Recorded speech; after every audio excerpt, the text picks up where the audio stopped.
Within Warhammer 40K, all individuals that wield significant power, such as a Space Marine, confront a pivotal choice between doing good or causing harm. Now engineered as formidable warriors from adolescence, Space Marines are the pinnacle defenders of humanity. Armed with the Imperium's most advanced technology, their bodies are shielded against enemy weaponry, while their minds are fortified through rigorous conditioning. They eradicate fear, pain, and temptation. Embracing the mantle of an Astarte entails relinquishing personal ambition in service to the Emperor of mankind and mankind itself, an unyielding dedication that persists indefinitely. However, when a Space Marine strays from the path of loyalty and descends into chaos, it can be extremely profound.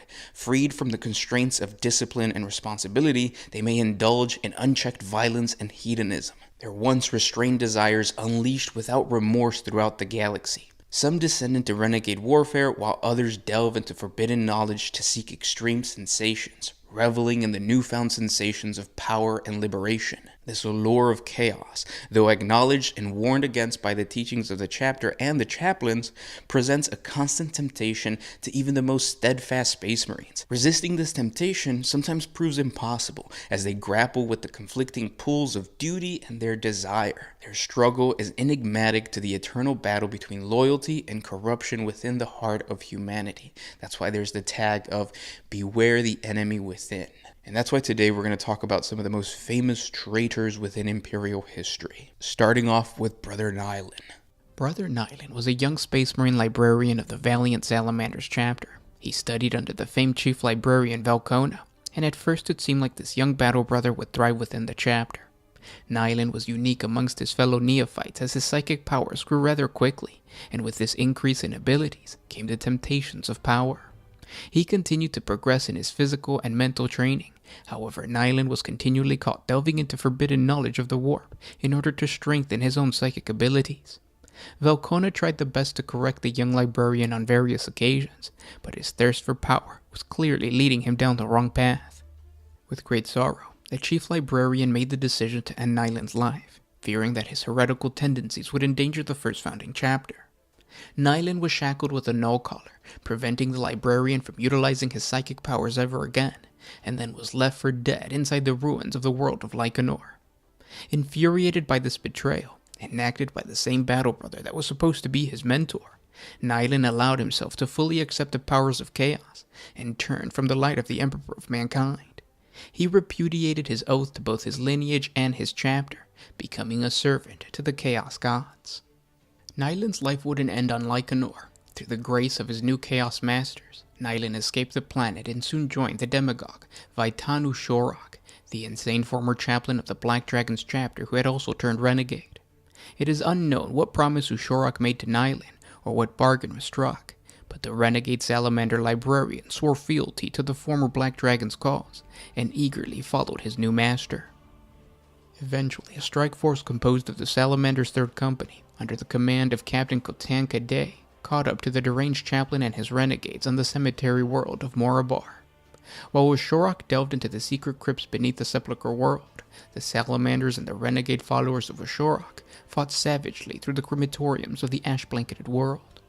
At the height of the fighting, Ushorak was plunged into the central furnace at the heart of the planet, and Librarian Nyen tried to save the former chaplain, but failed and was horribly burned in the process, barely surviving his horrific wounds.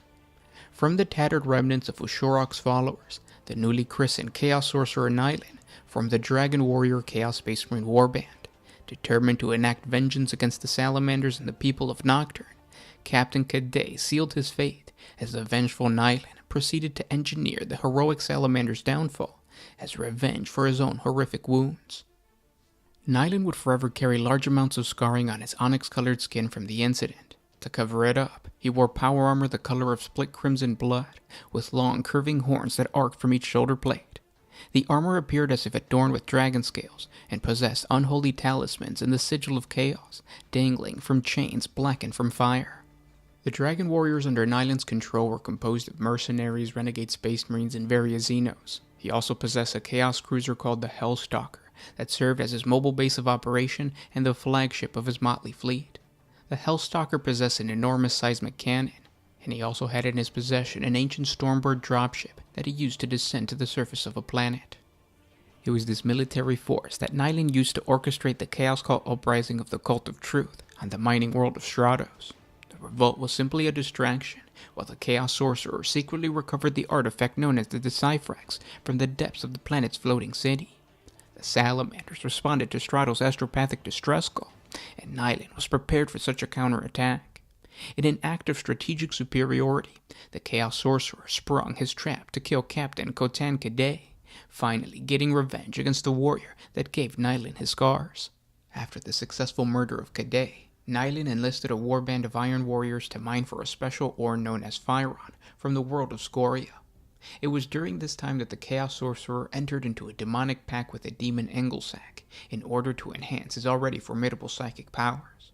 The demon told Nyen of a forbidden tome that possessed the fell knowledge of the ancient Nocturnian corpse masters that had the ability to resurrect the dead. With this formidable knowledge, Nyen hoped to resurrect his former master. In return for the demon's knowledge and the enhancement of powers, the Chaos Sorcerer provided the demon a host body, enabling him to enter the material realm as a demon host and wreak havoc on the Salamander's chapter. It was during this conflict that Nyen revealed his nefarious plan. Utilizing a seismic cannon, he created a shaft that delved deep into the Mount Deathfire, the sacred mountain of the Salamanders on Nocturne. Within the mountain, the Chaos Sorcerer was able to breach the hidden sacred shrine that contained one of the lost books of the Primarch Vulcan, known as the Tome of Fire. The Chaos Sorcerer was confronted by the Salamander Epistolary Pyrel, his fellow former neophyte in training. He defeated him in a psychic battle that resulted in the Salamander's death. Pyrel's sacrifice was not in vain, as Chief Librarian Velcona arrived to face his former pupil before he could make good of his escape. The Chief Librarian and the Chaos Sorcerer battled within Mount Deathfire, but unfortunately for the Salamanders, Nyen was able to escape thanks to the timely intervention of his personal bodyguards, known as the Glaive. With the Chaos Sorcerer gone, his intentions are still to resurrect his former master, and Nyen's current whereabouts are completely unknown to the Salamanders. Now let's move on to Khorne as we talk about Kranin the Relentless. Before he was Kranin the Relentless, the Chaos Lord was a Loyalist Astartes named Sevastus Kranin. Kranin's superb military mind elevated him to the position of Chapter Master of the Crimson Saber Space Marine Chapter. Under his command, the chapter won great accolades, crushing whole worlds in the name of the Emperor. However, his brutal manner earned the Crimson Sabers a dark reputation in the bordered Imperium. His savagery would lead to the eventual excommunication of the Crimson Sabers, and it all began on the jungle world of Umidia, where the chapter conducted a genocide purge of the Balthu cults. Subsequent interrogation of the captured Crimson Sabers revealed that the Chaos Cult of the planet were in the process of summoning a demon of Khorne, and in their rush of judgment, the Crimson Sabers purged the entire planet of life, men, women, and children. As an act of revenge or possibly reward for the bloody annihilation of his followers, Khorne cursed the Crimson Sabers to be haunted by the voices of all those that they had just slain. The entire chapter was literally haunted by the butchery of their action. Poltergeist activity surrounded the Crimson Sabers wherever they went, and it became known as the mysterious Balthu. Whenever a Space Marine closed his eyes, he would see the faces of those he had killed, and hear their screams in his mind. Sleep became impossible, and slowly at first, a pall of paranoid insanity spread throughout the chapter like a disease. This led the Crimson Sabers to being declared renegades by the Inquisition and the High Lords of Terra, due to the signs of continued psychological instability that the Astartes of the chapter displayed, and to add to that, their continued overzealous persecutions of their campaigns. In an attempt to burn away the harrowing memories and the fires of war, Chapter Master Kranin declared the neighboring world of Demetra tainted by the proximity of Umidia, and the killing began anew. The desperate plan worked, for the specters of Balthu were drowned out by the series of gore-drenched battles. Subsequent bloodshed could silence the voices, but only for a short time. Kranin then led his warriors into the Eye of Terror to slaughter traitors instead of spilling the blood of Imperial innocents, thereby gaining a temporary respite. Self-exiled into the Eye of Terror, the Crimson Sabers were blessed with many gifts by the ruinous powers to further their combat prowess. They were finally fully corrupted by chaos and remade themselves as the warband of the Chaos Space Marines called the Crimson Slaughter. Sevastus Kranin was reborn as the Chaos Lord and Champion of Khorne named Kranin the Relentless. Here he learned of the mysterious chaotic artifact known as the Hellfire Stone, an altar dedicated to Khorne that could forever free his Astartes from the curse and silence the voices in their head once and for all. It was said that once this artifact was anointed with the blood of a space marine, the Hellfire Stone would open a doorway into the warp and allow a powerful demon to pass through into real space. Joining forces with warbands drawn from the traitor legions during the 13th Black Crusade, Cranon and the Crimson Slaughter began their rampage across multiple Imperial worlds in a relentless search for the Hellfire Stone. Carving a bloody swath across a dozen or more populated worlds that dotted the southern rim of the galaxy, the Crimson Slaughter overwhelmed Imperial garrisons and slaughtered whole populations before vanishing back into the warp. Although their rebellion against the Imperium had been well documented, if subsequently suppressed by the Order of the Inquisition, the remote nature of the planets they attacked meant that by the time the distress call was answered, the Crimson Slaughter had long departed.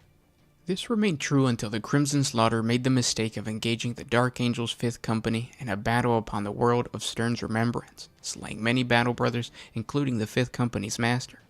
Such an act of violence earned the undying wrath of the Dark Angels and the newly ascended 5th Company master, Balthazar, who swore to hunt down those responsible for his predecessor's death and bring their heads back to the Rock, the spaceborne fortress monastery of the Dark Angels. The 5th Company was also accompanied in their task by members of the Dark Angels' elite 1st Company, the Deathwing, members of the 2nd Company, the Raven Wing, and a powerful librarian named Turmail, who had been trained by Ezekiel, the chief librarians of the Dark Angels. Eventually, Cranon the Relentless finally found the Hellfire Stone on the world of Bane's Landing. Unfortunately, he was confronted by the Dark Angels' 5th Company. Cranon intended to use the Hellfire Stone to summon forth his demonic masters and usher in a new age of darkness. During the battle that followed, he claimed the lives of several Dark Angels and took the Ravenwing Sergeant Arion prisoner for use in rituals. However, Arion's suicide thwarted his plan and he was forced to retreat. Luckily, Balthazar did manage to corner Cranon, and a great battle was fought between the two, but the Chaos Lord was able to teleport away. The Hellfire Stone disappeared from the planet and would not reappear for another 40 years. Following this battle, Cranon would suspect that he and his chapter were being used by an unknown power. This power turned out to be one of Tzeentch's Lord of Change, who had been possessing the body of the former chief librarian Manon. Cranon would pursue Manon deep into the Eye of Terror to a world called Maimadrax. There he would cut the demon's arm off before it retreated yet again. Still being pursued by the Dark Angels, Librarian Turmail would predict that over the course of the next 3 years, Cranon would join forces with much more powerful Chaos Lords and would be cornered on a moon in Tau space. The vision predicted that a combined effort of the Dark Angels and the Space Wolves would lead to a third battle between Balthazar and Cranon. Cranon would eventually meet his end and his head would be decapitated, taken back to the battle barge Angel of Retribution by Balthazar in an iron box. And yet it is unknown if this vision is true. The last we knew of Cranon was during the Daimor campaign and during the attack on Cadia during the 13th Black Crusade. And with that said, let's move on to a Tzeentchian Chaos Space Marine, a sorcerer by the name of Oberon the Undying. The Chaos Sorcerer Oberon the Undying was a former Imperial Fist battle brother who fell to the temptations of Chaos sometime during the early 36th millennium. His betrayal is a close-guarded secret by the Stoic First Founding Chapter, and at this point, only the spoken accounts from the few Imperial Fist dreadnoughts with first-hand accounts of his betrayal exist. These ancients tell the tragedy of the proud and powerful Oberon, whose prodigious power as a psyker drove him to mistrust his commanders and grow in his arrogance. Oberon excelled in the discipline of divination. His sight into the hidden web of fate that manipulated events yet to come allowed him to predict the paths of bullets and swords, making him almost impossible to strike down. These same powers allowed him to predict the enemy's action before they themselves knew what they were going to do. Like a master swordman that can read the swing of a sword by the body language of a foe, Oberon could see the actions of an entire military force before the commander gave out his orders. Cheered on by his brothers who admired his incredible skills in close combat and his godlike intuition, Oberon pushed for more and more control of the battlefield. Directing the battle brothers of his company at the opportune moment to catch the enemy at its weakest point, Oberon achieved victory after victory. Unfortunately, it came with a terrible price, as the company captains and lieutenants were sidelined by the great librarian. Although they all had twice Oberon's experience, he treated these veterans with the same amount of respect as any other member of the company, and tensions quickly began to develop. Oberon didn't give counsel when his commanders asked. His warp-empowered insight was given as an order. In the mind of Oberon, victory was not good enough. Complete battlefield supremacy was the greatness that every Astarte should strive for, and anyone settling for mediocre success was not fit to fight alongside him. The veteran warriors of his company tried warning Oberon of the dangers of relying too much on his powers. They tried making him understand the true value of a low-cost victory, but in his mind, measured actions were for lesser beings. It was during the pacification of the warp-tainted planet of Runshot that Oberon's diviner powers finally failed him. The librarian received a vision of a future where he marched at the head of the Imperial Fist and their successors during what he felt was the end times. In an instant, he was transported backwards through the web of fate as dozens of prophetic scenes played out, each one a stepping stone from that one first glorious vision, and it was the last prophetic vision which told him what to do next. Ignoring his captain's orders to hold for company reinforcements, Oberon sent his force into what he believed was a crippling spearhead assault, but instead, it was a perfectly orchestrated ambush by the traitor Planetary Defense Force.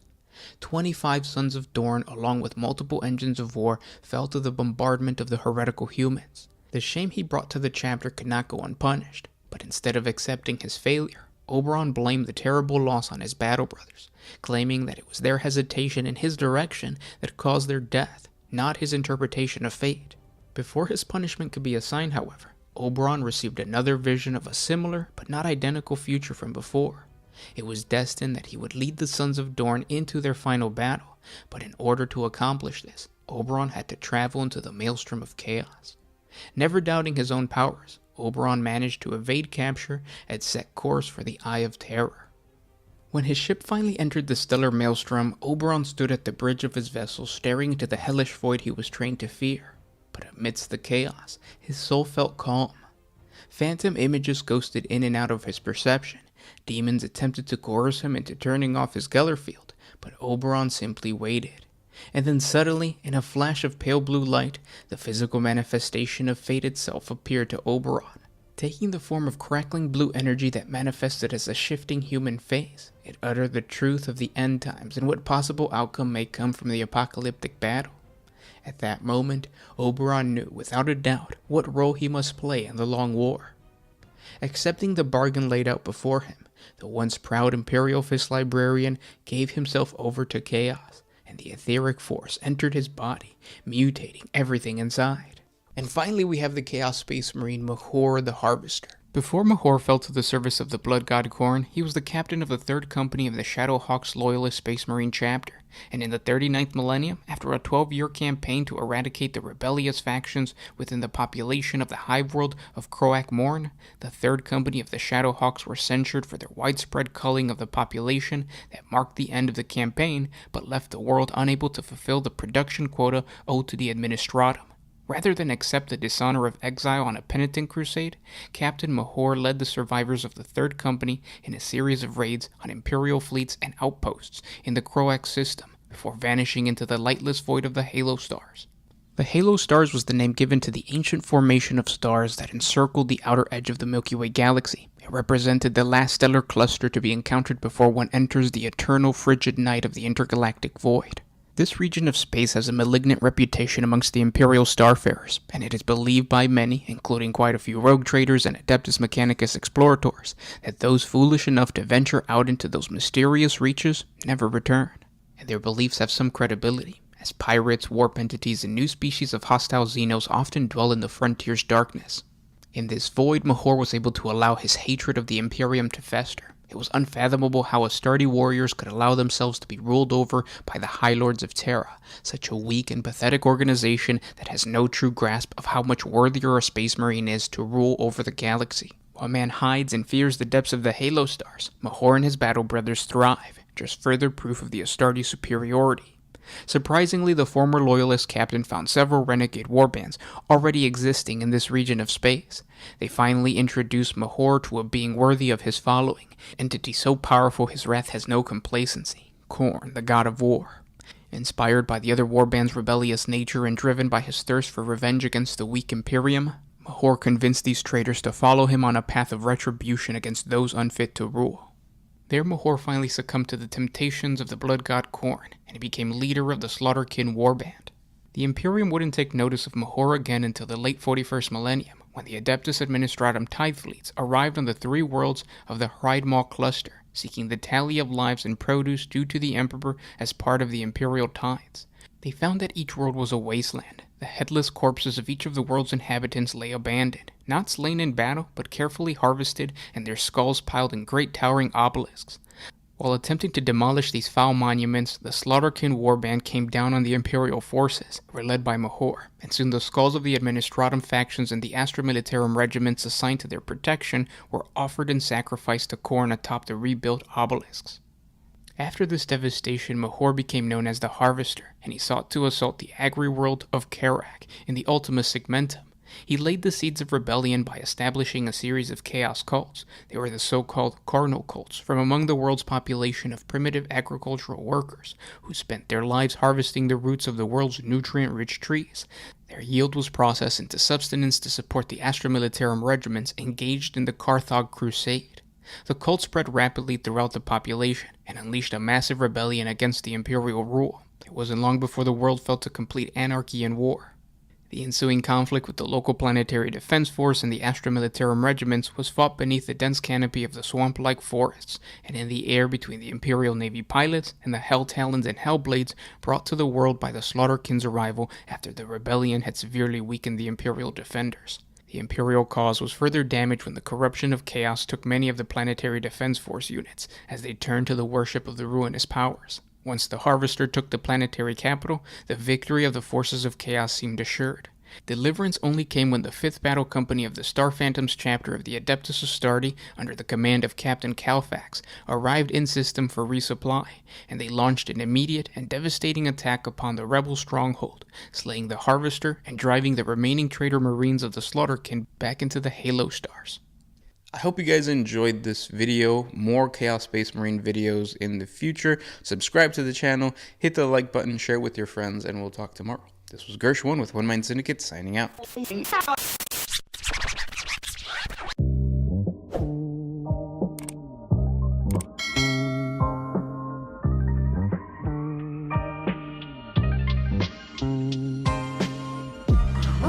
used to put my freedom first, and then